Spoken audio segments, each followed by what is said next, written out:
Hi, I'm Carolyn, and part of my PhD up at University College Dublin has been exploring self-identified priorities among homeless attendees of a primary care and addiction service in Dublin.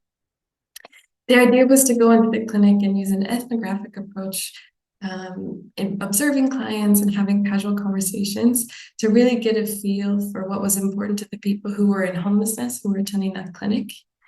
All of the data are recorded after the visits as field notes. And I tried to keep the questions as open-ended as possible. Things like, do you mind telling me a bit how you're feeling today? And seeing how the client led the conversation from there. 23 people were generous enough to talk to me.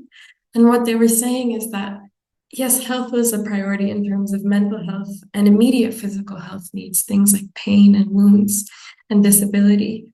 But a lot of healthcare priorities aren't necessarily what we would think of when we're talking to people sitting in a general practitioner's office. Mental health was the most often identified challenge, specifically relating to dual diagnosis. One client was explaining to me that he went to his psychiatrist on a day that he was feeling suicidal and that was put down to his drug use. And he said, that doesn't make sense because I've been using drugs since I was a teenager, but I'm only suicidal since my partner kicked me out. So again, we're seeing this difference between how a provider may be seeing a situation and how the client actually feels. Relationships were a priority. A lot of clients had recently experienced the death of a close friend or of a loved one, family member, and there was no grief support or grief counseling on the back of that. Parenting was a priority.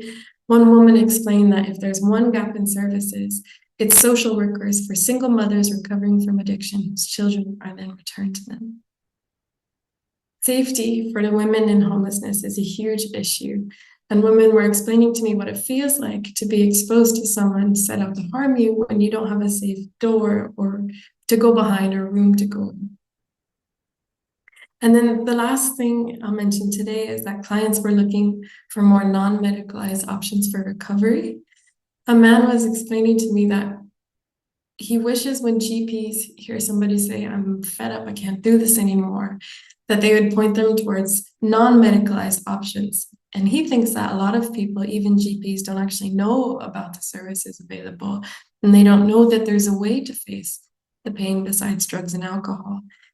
He said in addiction, those seem like the only option, and he really wanted people to know that it's not. So I'll leave you with that.